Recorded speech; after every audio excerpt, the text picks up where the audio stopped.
Bom, pessoal, agora dando prosseguimento, né? Depois da exposição do documentário Pontal do Parapanema, a gente convidou 3 pessoas, né? Que eu vou chamar elas aqui, para debater um pouquinho sobre o que a gente viu, informar novos dados, né? Contar um pouquinho do que eles viveram também naquela época, até porque eles estavam na gravação desse documentário. Então é com muito prazer que gostaria que viesse até aqui em cima o Procurador do Estado e professor aqui da FCT Unesp, José Roberto Castilho.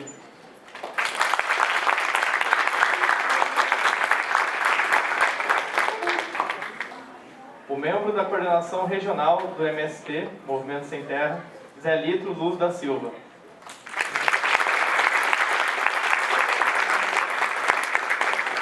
E presidente da Apoena, Djalma Weber.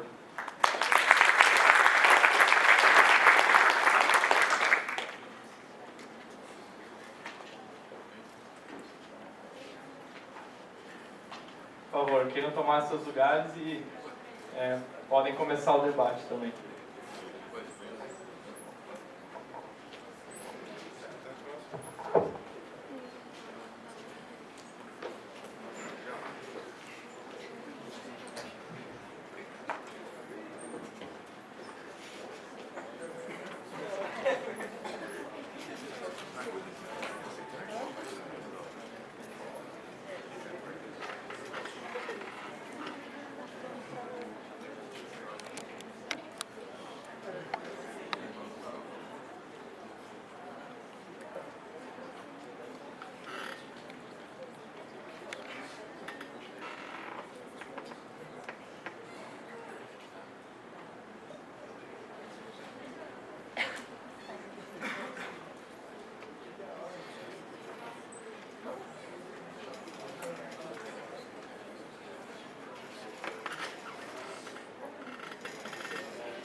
A ideia é que, como a gente expôs o documentário, né, vocês possam fazer uma introdução do trabalho de vocês e comentar um pouco acerca do assunto do Pontal, né, os assentamentos, também principalmente da questão da hidrelétrica, né. O professor Castilho, conversei um pouco com ele também, falou a questão de alguns dados a serem atualizados.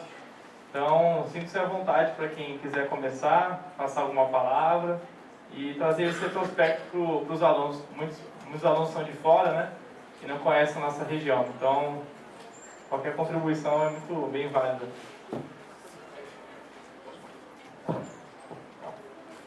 Bom, boa tarde. Agradeço aqui o convite da organização, parabenizo esse trabalho muito relevante, mas eu vou, assim, me ater nas minhas palavras, vou ser bastante breve, porque depois dessa mesa redonda eu faço uma apresentação. Aí eu posso me estender um pouquinho mais sobre as questões do Pontal, essa história, essa saga, né, desses 100 anos aqui de ocupação, a situação hoje da usina hidrelétrica, né, como ficou o reservatório, né, nós participamos como dirigente de uma ONG, e a não ser que todo mundo vai embora depois da mesa redonda, senão eu vou ter que falar agora, senão eu gostaria que vocês ficassem, até porque é um tema muito relevante, eu não quero ficar expondo durante muito tempo, quero inclusive debater com vocês, né? Sentir o olhar dessa nova geração, dessas gerações que estão vindo aqui agora, numa época de grandes mudanças em nível planetário, né? Então eu vou deixar aqui o Zé Lito, aqui, que é um colega experiente, né, do movimento social do Castilho, que possam falar um pouquinho, atualizar os dados, né, Castilho? Você acha que tem dados aí para atualizar, e eu vim aqui, inclusive, para aprender, para conhecer esses novos dados.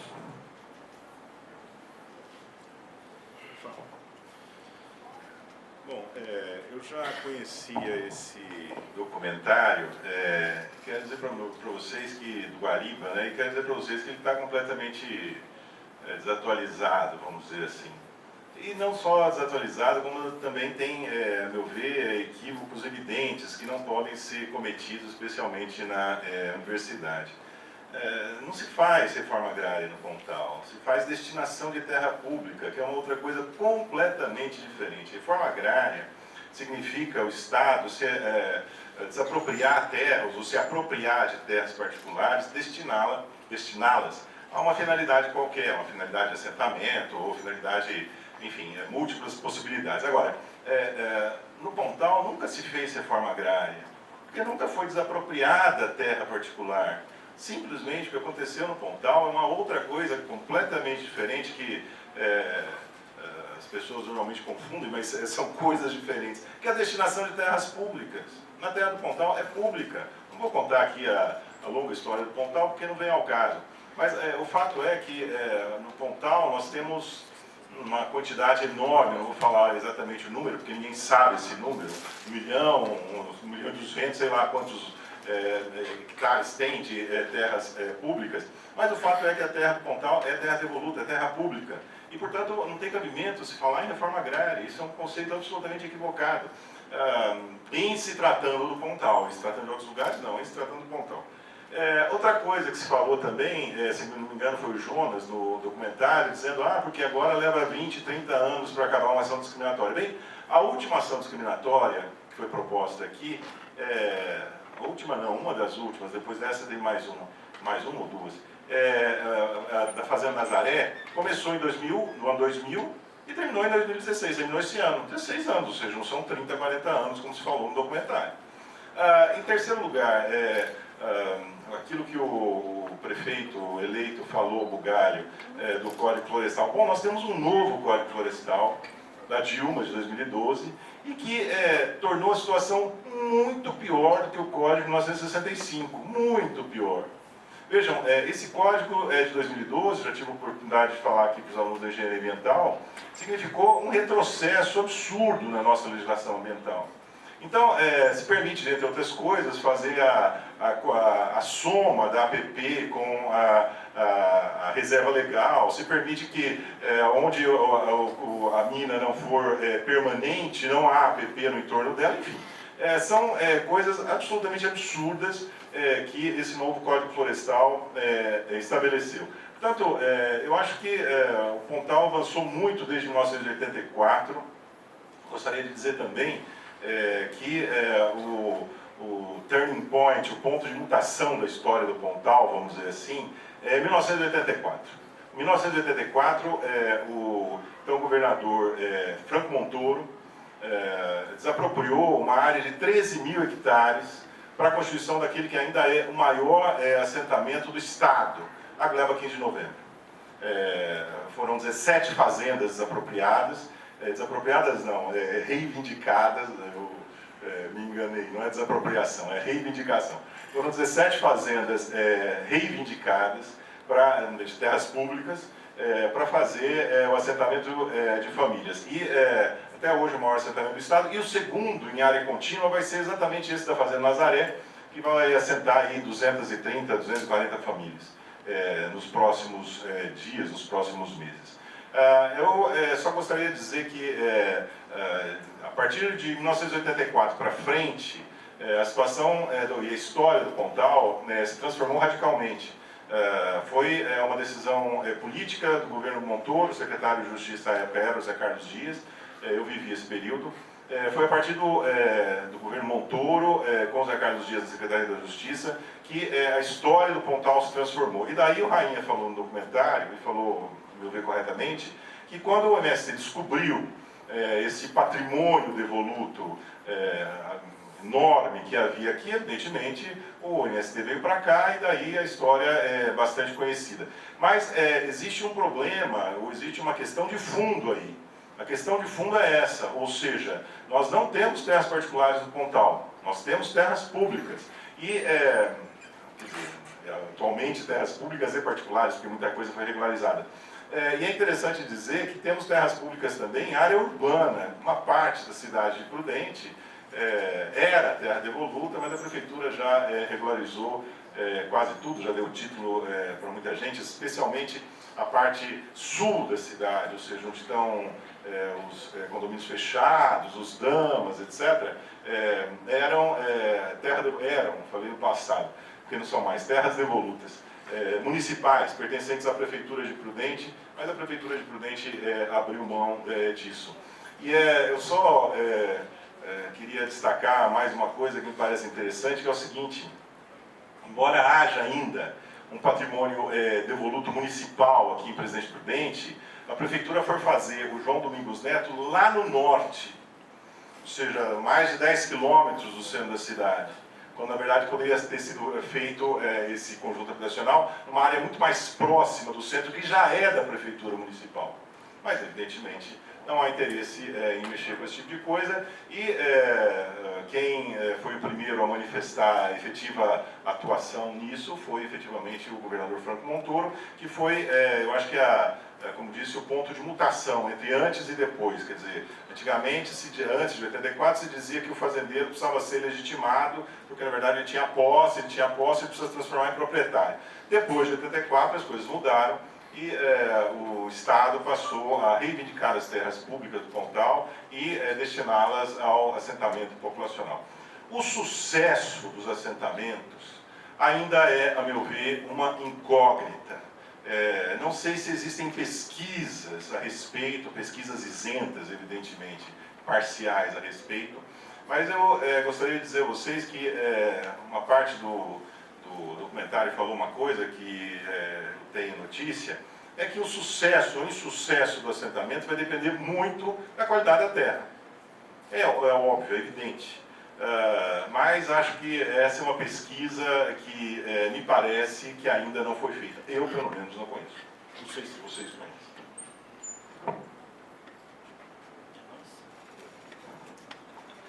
Boa tarde, companheiras. A questão de gênero e companheiros, juventude que ousa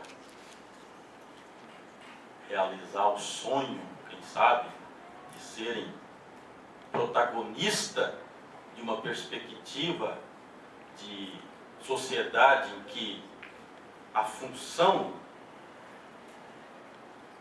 do homem e da mulher, dos humanos, seja de fato interagir, relacionar, aprender e ensinar os outros viventes, nessa relação harmoniosa, cosmológica, que deveria ser a perspectiva da nossa humanidade.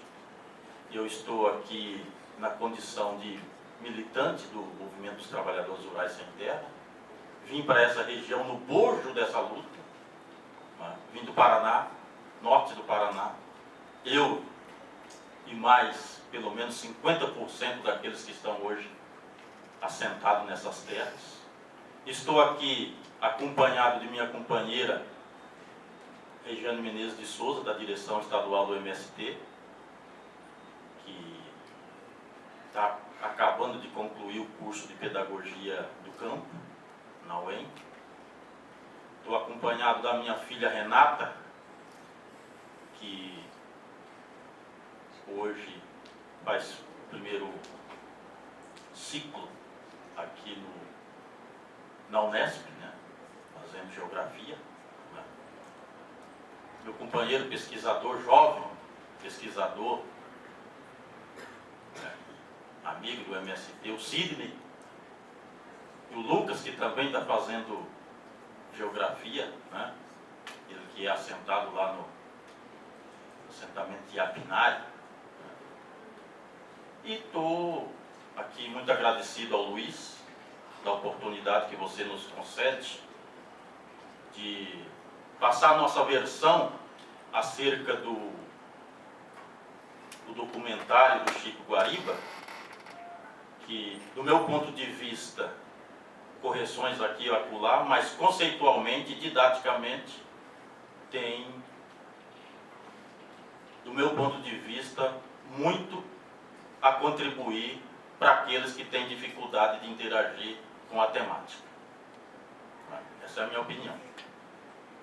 Porque Chico Guariba é fiel em trazer de forma firme, contundente, como o professor Castilho, doutor Castilho, que a gente sempre falava, né, entre unidade de consensos, né, professor, e descensos e conflitos também.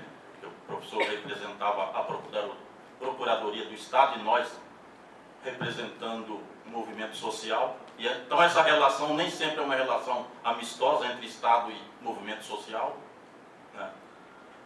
Mas as pessoas, como ser humano, são respeitadas por a gente respeita também o professor Castilho, tá certo? E o professor, nosso amigo aqui de longas datas, o professor Djalma, né? Representando a Poena, uma associação que é pioneira nessa batalha, nessa perspectiva de trazer com bastante vivacidade a temática da questão ambiental relacionada com o que hoje chama, né, politicamente correta, né, que é a questão social. Bom, companheiros e companheiras, na nossa compreensão, a contundência do documentário é dizer sem nenhuma sombra de dúvida que o Pontal do Paranapanema é um território de terras públicas.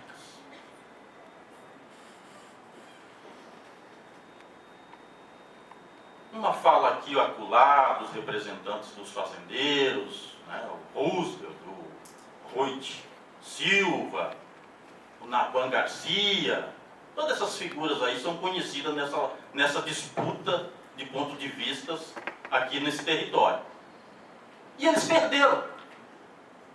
Eles perderam do ponto de vista legal. As terras do Pontal do Paranapanema são terras públicas.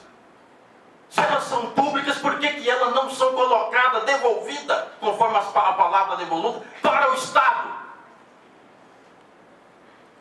Por que isso não ocorre? Essa é a primeira reflexão que eu queria colocar para vocês, estudantes e pesquisadores da engenharia ambiental e outras funções. Por que essas terras que são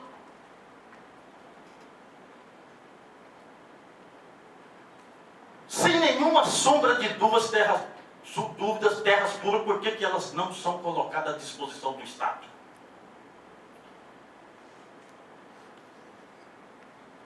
Segunda questão. O professor Castilho colocou aqui muito bem. Aqui não se tem um programa de uma proposta de reforma agrária. A ideia de reforma agrária é a ideia de virar de perna pro ar a estrutura fundiária da propriedade da terra. Essa é a ideia de reforma agrária. Foi por esses aspectos que os americanos fizeram a sua reforma agrária clássica. Que a maioria dos estados europeus fizeram a sua reforma agrária. Que os retardatários no pós-guerra fizeram a sua reforma agrária. Sob uma perspectiva capitalista de fazer a reforma agrária para virar de perna para o ar a estrutura da ordem feudal em desenvolvimento.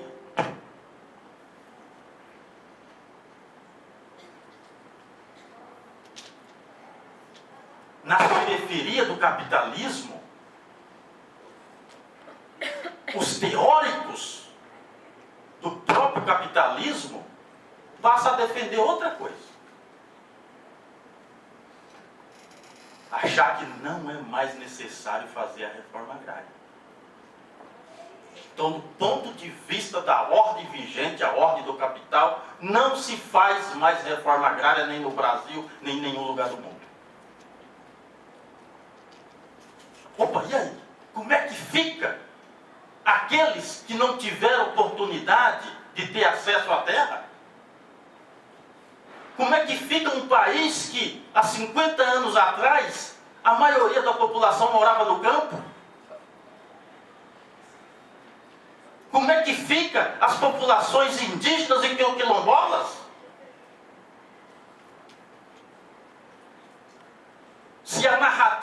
não é mais preciso fazer reforma agrária porque o desenvolvimento das forças produtivas colocaram essa condição na defensiva. É aí que vem o papel dos movimentos sociais. É aí que vem o papel daquilo que o Zé Rainha chamou de agentes que foram formados,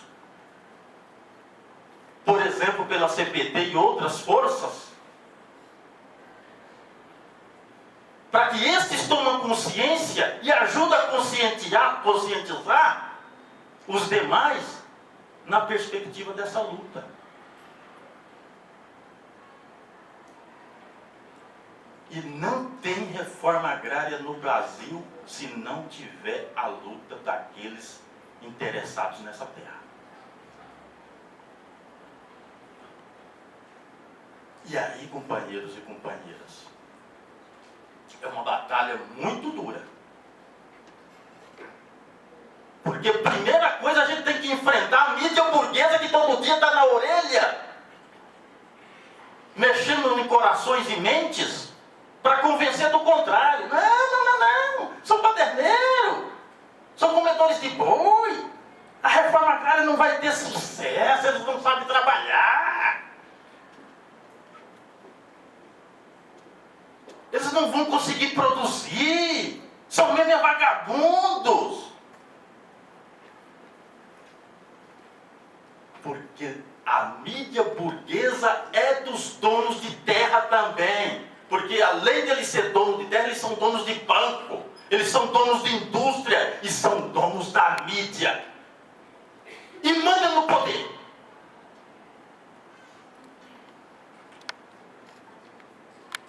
O nosso parlamento hoje tem mais de 150 deputados federais, representantes dessa classe dos grandes proprietários de terra, que hoje a gente chama do paradigma do agronegócio. O agronegócio brasileiro é responsável por muitas atitudes destrutivas do campo brasileiro.